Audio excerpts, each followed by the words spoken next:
Hi guys, WB99. As you guys will know on the YouTube channel, I haven't had any videos uploaded for the last couple of months. It's been a bit of a crazy couple of months, so I've come back today just to do another video, just give you guys an update on what's been happening and some of the new preps that I've ended up being gifted and I've got myself over the last couple of months of being out of action. Unfortunately, I've been out of the spotlight, I've been off the scene, I haven't followed the YouTube channel, I haven't even been on P2S properly. It's just a quick chat and go on Hangouts and Google Plus, and that's about it. You guys that were closer to me would have known what had happened, but just over a month ago, our son, who come out of hospital, got rushed back into hospital after about 3-4 weeks of being out. He had started projectile vomiting, and he was projectile vomiting all night from about 1:30 till 7 o'clock in the morning. We'd already pre-rang the hospital at about 4 AM, and they told us to get him up to A&E first thing in the morning as soon as we could. I had my mum come to pick me and my partner up and my son about 7 o'clock in that morning, and next thing he just vomited, and he was vomiting up his own poo. We kind of like shit ourselves for the first split second, but it was very much like, call an ambulance now. The ambulance arrived and he was pretty much lifeless. He was as white as a ghost. There was no life to him. It was quite scary. I had him in my arm facing the floor, and he was still managing to choke on the poo that was in his airway whilst facing down to the floor, and we just couldn't clear his airway. He was rushed into hospital. I had to follow behind in with my mum because my partner went in the ambulance with him. He was rushed to the closest hospital, which is about 9-10 miles away, 12 miles away. When I arrived at the hospital, he was in the emergency resuscitation intensive care unit. Natural instincts, things started flying through my head, because you only go in there when, you know, something really does happen. And we were told that he was very lucky, because his body was starting to shut down. His brain was so dehydrated from vomiting so much, and the poo being vomited up just kind of topped it all off, because we had been trying to feed him through that night, trying to give him water to rehydrate him because he was vomiting so much and he wouldn't accept it.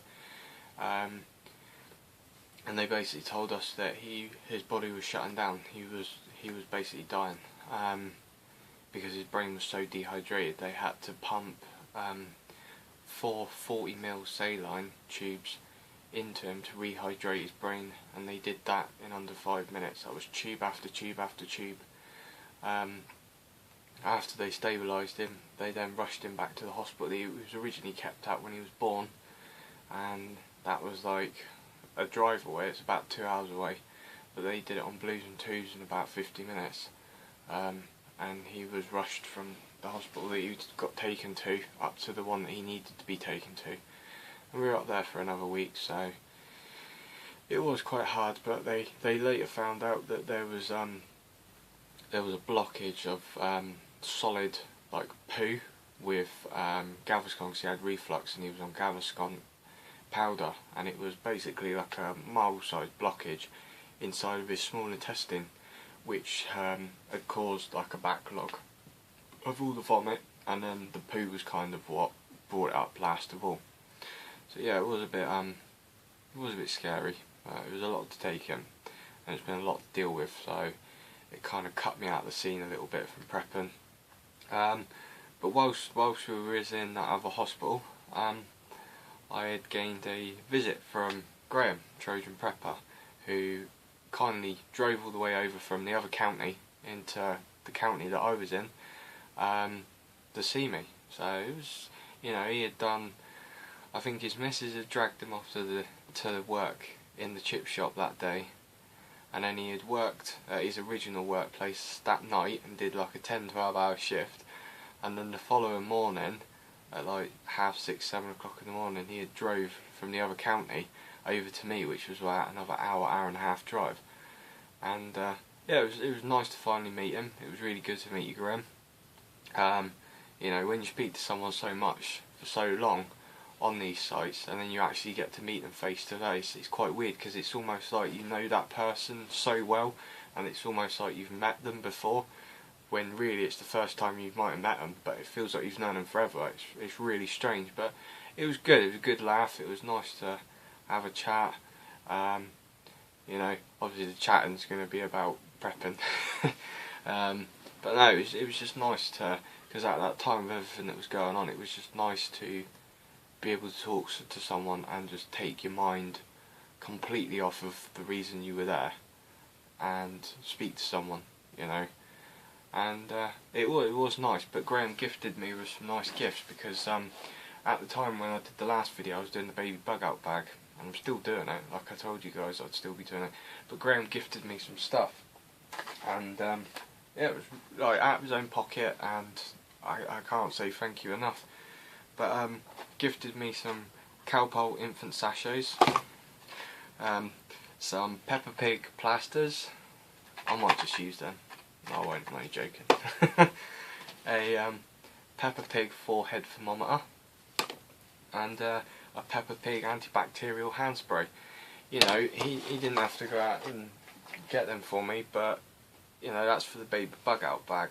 And the reason I went to Graham was because in my eyes, Graham is kind of like the medical expert. If you need medical stuff, he's the person to ask, and that's why I went to him, because he knows what to get, where to get it from, and how to get it. So, say no more.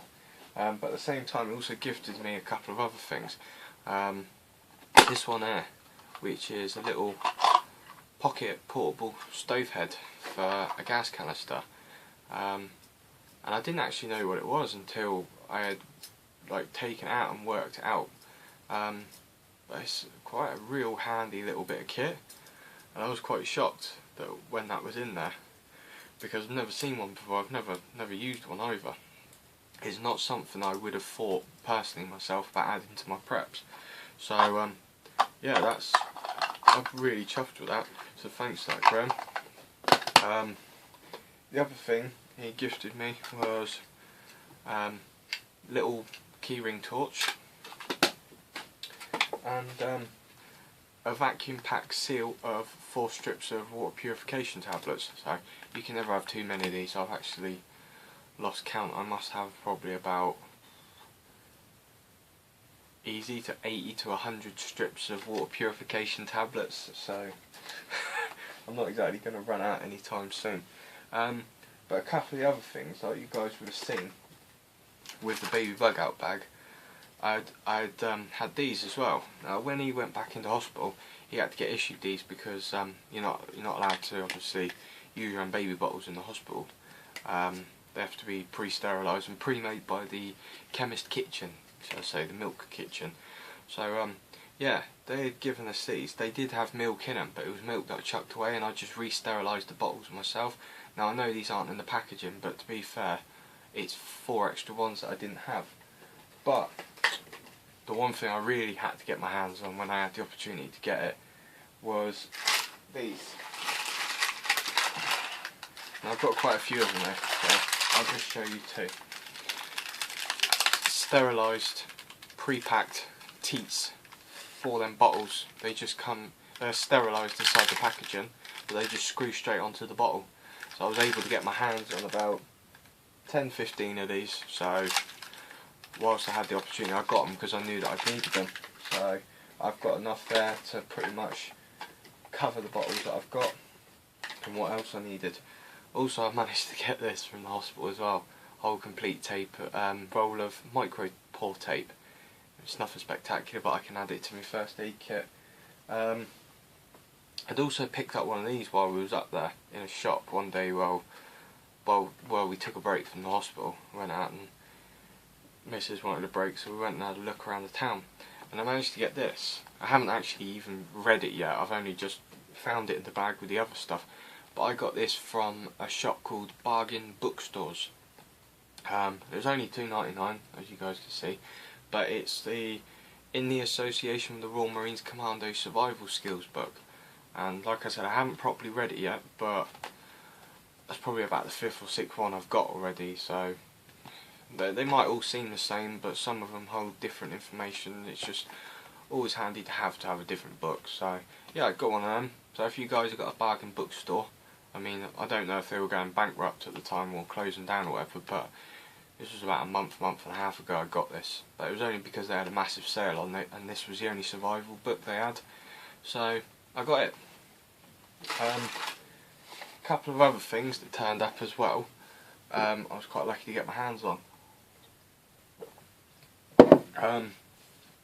I had been bidding on a gas mask on eBay, and when I was bidding on the gas mask, it didn't state the size, it didn't state anything else about it. It just said that this guy had an S10 gas mask for sale, and he had won it in a raffle and he didn't know nothing about it. So I had bidded on it, getting a backup one basically for my partner, and even though I haven't been able to financially get my partner one yet, it kind of backed me up, because this is the S10 size 4. It's the extra small one. Now, after, obviously I haven't tried it properly, after measuring it and that, this gas mask comes up the same size to fit a baby's face or a child's face, but also fits over my son's face as well. Not that I've tried it, I've measured it, like placed it up and just worked it out. But obviously it's too small to fit my face, and that's what made me instantly think. So now my son has his own S10 gas mask. It might not fit him properly, but as long as you could get that seal over a baby's face, it's just trying to get them to oxygenate themselves through the chamber. If they can, obviously you need quite a bit of lung power to breathe through one of these, but for a temporary fix, if something happened, I mean, that could be an option between life or death. But I've got the size 2, which you can see hanging up on the armoury with the jacket, and this is the size 4, which is the extra small. So it is tiny, but if you guys have got kids or babies or anything like that, believe me, I've tested the size and I've checked it. You ain't going to fit an adult's face in that unless, you know, you've got a really small head. That would be perfect for a child. So if you guys can get on eBay, the size 4 is really hard to get hold of as well. Most of them in circulation right now seem to be size 2s and 3s, and the odd occasional size 1, which is extra large. Size 2 is about the variation for everyone and anyone. But to get my hands on size 4 and I seen it, it was a bonus for me, because I only paid £12 for that in total with the postage and packaging. It was 12 quid, so that was 12 quid that could potentially, you know, save our son's life. You never know. Couple of other things picked up. I just took these out of the packet because I bought a few boxes. Was the sterilising tablets that I told you about for the baby bag, where you break them in half and stuff like that. Now these have an expiry date in 2017, so they ain't going to be going out anytime soon, but they sterilise the bottles, not the water. You can only sterilise the bottles and teats and dummies and stuff like that, and stuff that you're going to clean with the baby. But one thing I did find out, these are also very good. Say for example, you had quite a really bad cut, or you had a wound of some sort that just wasn't healing. Bung half of one of these in some water, let it dissolve up in the water, and clean yourself for that, because technically it's just sterilising the wound. It might sting like fuck, but would you rather have an infection or a sting? Just imagine like salt water. Another thing Graham gifted me, you can't go wrong with this, a whole tub of like, there must be like 1,000,000 sachets of coffee in there. Bit over exaggerated, but yeah, there's probably a good like 40 or 50 sachets of coffee in there, and I think I've still got the last one you gave me, so you never go wrong with that. Now, you guys have seen what's been going on with this Ebola stuff and all that, and with everything else that's been going on, it's not really going to be an option of us bugging out. So, bugging in for the moment. I've got to put a few more bits in there, but it was just an old rat box that I had. and I've turned it into like the contamination box, basically for something like Ebola. Now, I just got these from B&Q. They're just like simplified gas masks, not gas masks, face masks. I had these obviously when I was doing up the new house, sanding and that, but these were in the packet. I only took them out of the packet yesterday, so they're handy to have. But these as well, 2 massive rolls of masking tape, decorator's masking tape, and most masking tape will come undone. This stuff doesn't. It's almost like duct tape. It's impossible to actually peel off sometimes. But the reason I put these in here was because, for example, if an airborne virus like Ebola or something like that had got into the air, at least I've got something to hand that I can try and seal up internal gaps on the doors or windows, air vents, stuff like that to the house. So you do kind of like stand up a little bit more of a chance, but at least you've got something to hand that you can seal around the gaps of doors, windows, locks, air vents, anything and everything really. So I just seen it and I just thought, well yeah, I'll use that. Now, I wouldn't normally go out and pick things up like this, but this is a deal that I did keep my eye on for a while. I did put it up on Google Plus this morning, so some of you guys would have seen it. Asda's, right? I got 2 of these. It's a packet of 12 bottles of water for £2, the Nestle one. And it was £2 for 12 bottles or £2 for 10 bottles of the same make. So they got a best before date of 2016, on the 4th of 2016. So there's another year and a half on them, so it's a bonus for £4. I've got 24 bottles of water, but this is just mainly like the backup water storage for the baby stuff. Like if we had to use it for like an emergency water supply for baby's bottles, cleaning, stuff like that. This water hasn't got any association with us. We've got our own water supply sorted, but this is for the baby, and the reason I preferred these bottles is because they're smaller, so I can fit them more into his bags and that. So for £4 you couldn't really go wrong for 24 bottles.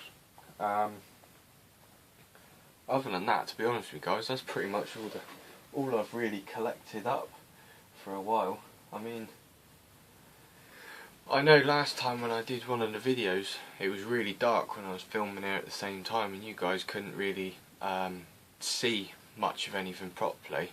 So I might just give you another quick view of that tactical assault vest that I put together in the armoury. Give me 2 seconds.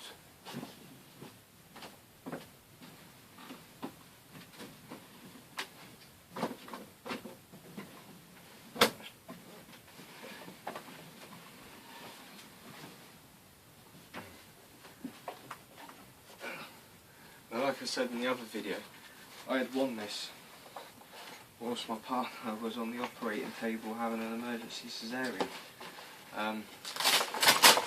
Yeah, it was pretty dark when the last time I showed you this, so put it on this time.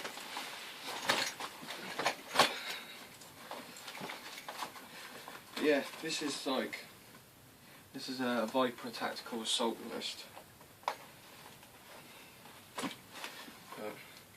If we get over it, I'll show you guys.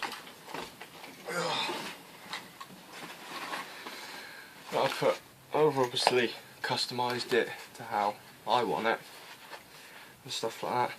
But I got a different selection of torches here. I got a military torch with the interchangeable lenses. Got a normal little maglite torch. I got a pocket LED torch in there. Instead of getting earpieces, I wanted a radio mic because it was easier. And obviously I have the wiring that goes into the back pocket there, as you can see the wiring. For the radio, I just preferred this. It was easier than trying to have an earpiece. I can adjust the volume, but at the same time, you know, it's at hand. I can just, you know, click it and speak, so it's easier where I am. And then yeah, on a couple of the pockets I've got a bottle of water at the front, bottle of water at the back. I've even got a food storage in my back pouch of the jacket, just in case. I've got a first aid kit. I've got one of my knives. It's just a mixture of everything.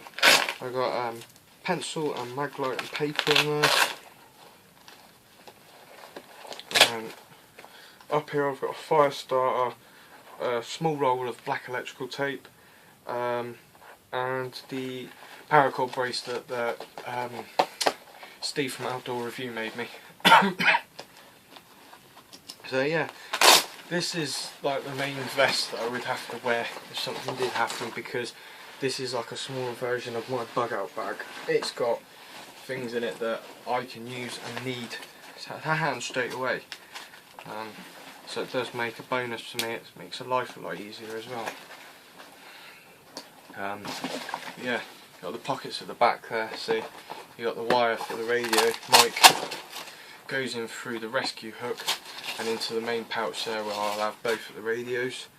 I've got a food storage pouch there that is loaded with Rat Pack and snacks. Another bottle of water there, bottle of water there. So yeah, it's things like that that make a difference, because you know you got to have a variety of different things at hand ready for you.